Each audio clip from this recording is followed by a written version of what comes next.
बिस्मिल्लाहिर्रहमानिर्रहीम। अस्सलामुअलैकुम नाजरीन। टॉप सॉल्यूशंस पर स्कॉलरशिप्स की एक और बेहतरीन वीडियो के साथ आप सबको एक दफ़ा फिर खुशामदीद कहते हैं। आज की जो हमारी वीडियो है ये मेसीना यूनिवर्सिटी इटली के ऊपर है। और आप लोग जानते हैं कि हमने इटली के ऊपर मुख्तलिफ जो यूनिवर्सिटीज़ हैं इटली के अंदर, वहाँ पर जो नवंबर 2025 में जिनके दाखिले ओपन होने वाले हैं और आगे फिर वो चलेंगे 2026 के अवाइल तक, यानी शुरुआती महीनों तक, उनके ऊपर बाकायदा हमने एक वीडियो सीरीज़ शुरू कर रखी है। और यहाँ पर इस प्लेलिस्ट में आपको वो तमाम वीडियोस मिल जाएंगी। अभी तक हम university of Padova, university of Pavia, Bergamo, L'Aquila, Milano, Bicocca, university of Siena पर वीडियोस बना चुके हैं। और ये आज इसी सिलसिले की हमारी एक और वीडियो है और यहाँ पर हम डिस्कस करने जा रहे हैं university of Messina. University of Messina भी एक फ़ेमस यूनिवर्सिटी है इटली की। और इंशाअल्लाह अज़ीज़ आज हम आपको तमाम तर चीज़ें बताएंगे कि यहाँ पर आइलेट्स का क्या हिसाब किताब है और यहाँ पर एप्लीकेशन फ़ी का क्या हिसाब किताब है, कितनी है एप्लीकेशन फ़ी नहीं है। तो ये सारी चीज़ें बिलखुसूस आइलेट्स के मामला पर कुछ बच्चों के क्वेश्चंस आ रहे थे कि उन्हें ये समझ नहीं आ रही कि क्या यहाँ पर आइलेट्स है या उसके बगैर वो अप्लाई कर सकते हैं। तो इंशाअल्लाह अज़ीज़ इस वीडियो के अख्ताम पर आपको तमाम तर चीज़ें क्लियर हो जाएंगी। वीडियो शुरू करने से पहले आप सबसे एक छोटी सी रिक्वेस्ट है कि अगर आप इस चैनल पर नए हैं तो इसे सब्सक्राइब ज़रूर कर लीजिएगा। वीडियो अच्छी लगे तो इसे लाइक भी कर दिया करें, दोस्तों के साथ शेयर भी कर दिया करें। साथ ही साथ इस चैनल पर रोज़ नई वीडियोस अपलोड हो रही हैं, तो आप लोग इनसे इस्तेफ़ादा करते हुए अपने लिए एक अच्छा स्कॉलरशिप जो है उसको मुंतखब कर सकते हैं, उसका इंतखाब यकीनी बना सकते हैं। इसके साथ साथ हम आपको ये भी बताते चलें कि हम स्कॉलरशिप्स के लिए प्रोफेशनल हैंडलिंग का काम करते हैं आपकी एप्लीकेशन का। तो अगर आप अपने एप्लीकेशन के प्रोसेस को हमारे थ्रू प्रोफेशनली हैंडल करवाना चाहते हैं, documentation, application, each and everything हमारे थ्रू करवाना चाहते हैं, तो ये हमारे व्हाट्सएप का नंबर है। आप इस पर मैसेज करके हमारी सर्विसेज अवेल कर सकते हैं। ये हमारे व्हाट्सएप चैनल का लिंक है, ये आपको वीडियो डिस्क्रिप्शन में भी मिल जाएगा। इसे लाजमी ज्वाइन कर लीजिए ताकि आप तक तमाम तर जो आने वाले स्कॉलरशिप्स हैं उनकी अपडेट्स बगैर किसी रुकावट के पहुंचती रहें। तो आइए बढ़ते हैं अपने आज के मुद्दा, मौजू और मकसद की तरफ। तो इस वक्त मैं यूनिवर्सिटी ऑफ मेसीना की मेन वेबसाइट पर मौजूद हूं और यहाँ पर आप देख सकते हैं कि इन्होंने एप्लीकेशन एंड एडमिशन का एक पूरा पोर्शन बना रखा है। और यहाँ पर इसके आगाज़ में वो कहते हैं कि जितने भी इंटरनेशनल स्टूडेंट्स हैं वो अब इनरोल हो सकते हैं first and second cycle programmes of the Italian university system. ठीक है, फर्स्ट साइकिल जो है इसको बैचलर कहा जाता है और सेकंड साइकिल को मास्टर्स कहा जाता है।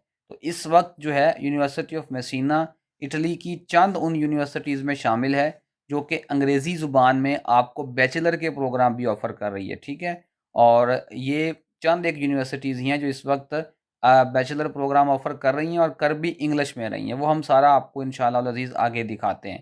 तो उसके बाद स्टूडेंट्स जो है वो अपनी एप्लीकेशन यहाँ पर सबमिट कर सकते हैं। अगर इंग्लिश स्टार्ट प्रोग्राम्स के लिए उन्होंने अपनी एप्लीकेशन सबमिट करनी है तो उसके लिए जो पोर्टल है वो ये है। इस लिंक से आप पोर्टल पे पहुँच जाएँगे। हम इस लिंक को नई टैब में ओपन कर लेते हैं। इटालियन टाट प्रोग्राम्स के लिए ये पोर्टल है, ये हमारा इससे कुछ लेना-देना नहीं है। ये जी पोर्टल है, यहाँ पर मेरा चूँकि पहले लॉगिन हुआ है, तो इसलिए मेरे जो क्रेडेंशियल्स हैं वो यहाँ पर पहले से आ चुके हैं। आप चूँकि नए होंगे, आपको रजिस्टर करना होगा, तो आप यहाँ पर जाकर जो है वो इसको रजिस्टर भी कर सकते हैं। ठीक है, अपनी डिटेल्स वगैरह यहाँ पर दे के।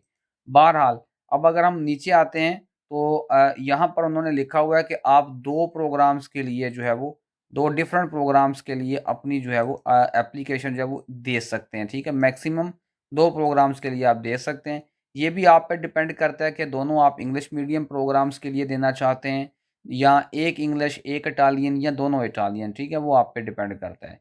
तो अब यहाँ पर आप देख सकते हैं उन्होंने बाकायदा कॉल भी जारी की हुई है फॉर एकेडमिक ईयर 2026-2027। अच्छा, अब यहाँ पर all applications for English start programmes, ये लिंक आपको नज़र आ रहा होगा। इस पे हम क्लिक करते हैं तो हमारे पास वो प्रोग्राम ओपन हो जाएंगे जहाँ पर अंग्रेज़ी ज़ुबान में पढ़ाई करवाई जाएगी, बैचलर लेवल के भी और मास्टर्स के भी। मैं आपको वो दिखाता हूँ अभी। और ये वो पोर्टल है जहाँ पर हमने एप्लीकेशन देनी है, जिधर से मैं आपको अभी लेकर आया हूँ। ठीक है, तो अभी देख लेते हैं कि कौन कौन से प्रोग्राम्स यहाँ पर जो है वो अंग्रेज़ी ज़ुबान में हमें अवेलेबल हैं for masters as well as for bachelors. तो ये आप देख सकते हैं bachelors degree in business management, इस तरह से आप अगर इसके ऊपर क्लिक करेंगे तो फर्दर यहाँ से आपको आगे एक लिंक पर ले जाया जाएगा, वहाँ पर फर्दर मालूमात आप ले सकते हैं। सिविल इंजीनियरिंग है, डाटा एनालिसिस है, ठीक है, मेराइन बायोलॉजी एंड ब्लू बायोटेक्नोलॉजीज़ है, पॉलिटिकल साइंस, इंटरनेशनल रिलेशंस है। बहरहाल ये आप देख सकते हैं कि यहाँ पर काफ़ी सारी जो डिग्रीज़ हैं वो आपको मिल जाएंगी। ऐसे ही आपके पास single cycle degree in medicine and surgery, यहाँ पर बैचलर और मास्टर्स जो है वो एक साथ करवाया जाता है। बहरहाल एमबीबीएस के लिए आप जानते हैं कि इटली का प्रोसेस थोड़ा डिफरेंट है, उसके लिए आपको IMAT देना पड़ता है। उसके ऊपर हम इंशाल्लाह अज़ीज़ सेपरेट एक वीडियो करेंगे। उसके बाद ये मास्टर्स डिग्री आगे आपके पास आ गई बिजनेस कंसल्टिंग एंड मैनेजमेंट, ठीक है, civil engineering, cognitive sciences and theory of communication, data science, computer science, ठीक है, ये सारी चीज़ें आप देख सकते हैं। तो ये geophysical sciences, physics, quantitative methods for economics and finance, तो ये सारी डिग्रीज़ जो हैं बैचलर और मास्टर्स लेवल पे यहाँ पर आपको ये इस वक्त अवेलेबल हैं, आपको ये करवाई जा रही हैं, ठीक हो गया। उसके बाद अगर आपने इटालियन टार्ट प्रोग्राम्स देखने हो तो ये लिंक है, आप इस पे जाके इटालियन टार्ट प्रोग्राम्स भी देख सकते हैं। अगर हम बात कर लें एप्लीकेशन टाइमलाइन की, तो यहाँ पर बहुत सारे बच्चे ये कहते हैं कि हमें जो है वो इटली के अंदर मसला आ रहा होता है अपॉइंटमेंट का। तो देखिए अपॉइंटमेंट आपको तभी मिलती है अगर आप टाइम से अप्लाई करते हैं।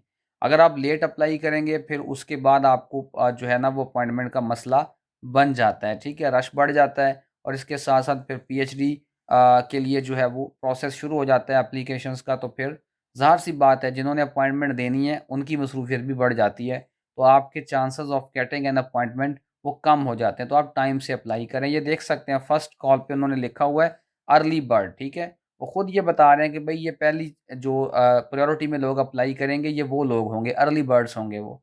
वरना कॉल्स तो यहाँ पर आप देख सकते हैं और भी हैं, ठीक है। तो लिहाज़ा आपको यहाँ पर ही अप्लाई करना चाहिए।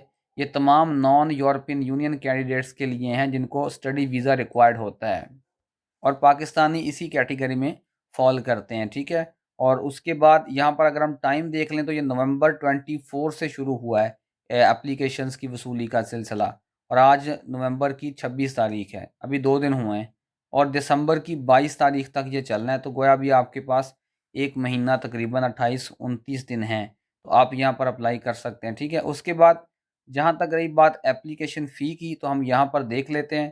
तो यहाँ पर जो एप्लीकेशन फ़ी है इस साल के लिए 2026-2027 के लिए वो है 30 यूरोज़, ठीक है। अच्छा एप्लीकेशन फ़ी जो है इसके मुतालिक मैं आपको बताता चलूँ और यहाँ पर आप जो है वो 2 एप्लीकेशंस दे सकते हैं, ये भी आपने बात याद रखनी है मैक्सिमम इसी फ़ीस में, ठीक है। अगर ये हो गया कि फ़ॉर एग्ज़ाम्पल आपने एक कॉल में जो है वो एक प्रोग्राम के लिए अप्लाई कर दिया और एप्लीकेशन फ़ी आपने पे कर दी है, तो फिर आप नेक्स्ट कॉल में एक प्रोग्राम के लिए अप्लाई कर सकते हैं विदाउट पेइंग एनी फ़ी। वो इसी कॉल वाली जो फ़ी होगी वो उधर भी काउंट हो जाएगी, ये आपको परेशान यहाँ पर नहीं होना।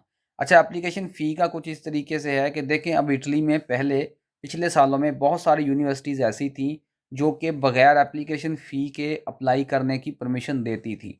लेकिन अब वक़्त के साथ-साथ सबने ही एप्लीकेशन फ़ी रख दी है और पूरी दुनिया में ही ये ग्लोबल ट्रेंड चल पड़ा है। बहुत ही कम स्कॉलरशिप ऐसे रहते जा रहे हैं जहाँ पर एप्लीकेशन फ़ी नहीं है। एप्लीकेशन फ़ी जो यूनिवर्सिटीज़ हैं उनका लॉजिक ये है कि एप्लीकेशन फ़ी रखने से एक तो हमारी जो एडमिनिस्ट्रेटिव कॉस्ट है वो कवर होती है, यूनिवर्सिटी के पास रेवेन्यू जनरेट होता है और दूसरा हर बंदा अप्लाई नहीं कर सकता। फिर ज़ाहिर-सी बात है चंद लोग ही अप्लाई करेंगे, कम लोग अप्लाई करेंगे तो जिससे आपका उनके नज़दीक उनको ये पता चलता है कि ये सीरियस कैंडिडेट्स हैं। बहरहाल इसके अपने देखने के और भी ज़ाविये हैं। तो ख़ैर अगर आपके पास आप 30 यूरोज़ अफ़ोर्ड करते हैं, तो डेफ़िनेटली आपको यहाँ पर अप्लाई करना चाहिए क्योंकि इटली के अंदर एक्सेप्टेंस रेशियो जो है, वो ठीक-ठाक हो जाता है। उसके बाद जी जो रिक्वायरमेंट्स हैं एडमिशन की वो कौन-कौन सी हैं? तो आइलेट्स के ऊपर मैं आपको अभी बताता हूँ आइलेट्स यहाँ रिक्वायर्ड है कि नहीं है? ये बहुत ही अहम पॉइंट है और यहाँ पर बहुत सारे बच्चे जो हैं वो कन्फ्यूज़ हैं, तो मैं इंशाअल्लाह अज़ीज़ कोशिश करता हूँ कि उनकी कन्फ्यूजन दूर हो जाए। लेकिन इससे पहले यहाँ पर जो बैचलर लेवल पे रिक्वायरमेंट्स हैं, सारी यहाँ पर लिखी हुई हैं। तो सबसे पहले जो है वो आपके पास एफएससी की डिग्री सनद होनी चाहिए। आप जानते हैं सनद आपको बोर्ड से मिलती है। उसके बाद आपके पास ट्रांसक्रिप्ट होना चाहिए। ट्रांसक्रिप्ट का मतलब है मार्कशीट, रिज़ल्ट कार्ड। उसके बाद आपके पास एक वैलिड पासपोर्ट की कॉपी होनी चाहिए, ये तो ज़ाहिर-सी बात है, बहुत ही ज़रूरी चीज़ है। ठीक है? उसके बाद आपने इंग्लिश लैंग्वेज का सर्टिफ़िकेट यहाँ पर अपलोड कर देना है। ये मैं अभी आपको दिखाता हूँ कि क्या है इसके अंदर हिसाब किताब। यही चीज़ें हैं। बाकी अगर आपने कोई नेशनल लेवल पे टेस्ट दिया हुआ है आपने, ठीक है, या आपने कोई यूनिवर्सिटी में एंटर होते समय कोई एग्ज़ाम दिया था, तो वो आपके पास अगर है तो वो भी आप साथ अटैच कर सकते हैं, ठीक है। अच्छा, उसके बाद जी यहाँ पर अगर हम मास्टर्स के लिए देख लेते हैं, तो यहाँ पर भी सेम यही चीज़ें हैं। आपके पास इंटरमीडिएट का जो डिप्लोमा है, सनद है, वो होनी चाहिए। फिर आपके पास बैचलर्स की डिग्री होनी चाहिए।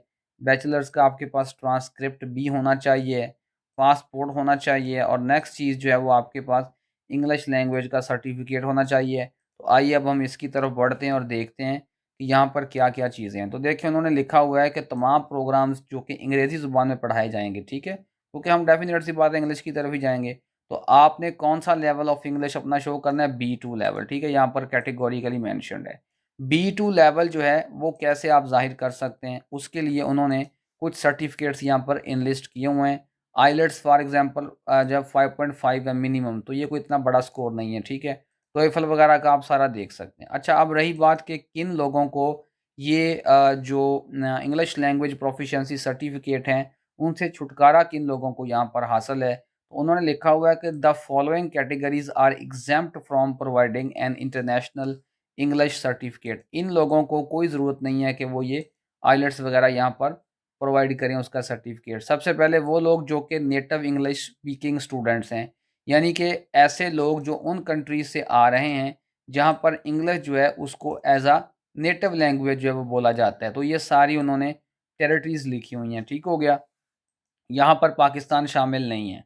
उसके बाद वो स्टूडेंट्स हैं जो कि जिनकी जो क्वालिफ़िकेशन है, वो किसी ऐसे इदारे से है जहाँ पर अंग्रेज़ी जो है वो मतलब ज़ुबान थी तालीम की, जहाँ पर सारी तालीम अंग्रेज़ी ज़ुबान में दी गई थी। लेकिन वो जो कंट्री है, जिसके अंदर ये यूनिवर्सिटी मौजूद थी, जहाँ पर सारी तालीम उन्होंने इंग्लिश में हासिल की है, वो इंस्टीट्यूशन और वो यूनिवर्सिटी जो है वो इन कंट्रीज़ के अंदर होनी चाहिए, और वो कंट्रीज़ कौन-कौन से हैं? जो ऊपर दिए हुए हैं, और वो ये वाले कंट्रीज़ हैं, ठीक है? और यहाँ पर पाकिस्तान नहीं है, मैं पहले ही आपको बता चुका हूँ। और उसके बाद वो स्टूडेंट्स जिन्होंने आईबी डिप्लोमा हासिल कर रखा है, ठीक है? तो ये पाकिस्तान के अंदर बहुत ही कम स्टूडेंट्स ऐसे होंगे जो यहाँ से होके गुज़रते हैं, आईबी डिप्लोमा हासिल करते हैं। मोस्टली हमारे यहाँ इंटरमीडिएट होता है, और आप जानते हैं कि वो इसके अंदर आईबी डिप्लोमा के अंदर वो उसका करिकुलम जो है इससे डिफरेंट होता है। तो ये इस कैटेगरी में भी हम पूरे नहीं उतर रहे। 98% पाकिस्तानी इस कैटेगरी पे पूरे नहीं उतरेंगे। इसके साथ-साथ वो स्टूडेंट्स जो कि एक स्टैंडर्डाइज़्ड टेस्ट ले रहे हैं इंग्लिश में, जैसा कि IMAT वगैरह है। तो बहरहाल किस्सा मुख्तसर ये कि यहाँ पर आपके पास इनमें से कोई एक होना चाहिए, आइलेट्स, टोएफल, PTE का इनमें से कोई एक लाज़मी होना चाहिए। तो होपफुली आपको आज की वीडियो पसंद आई होगी। इंशाअल्लाह अज़ीज़ नेक्स्ट वीडियो में आपसे ज़रूर मुलाकात होगी।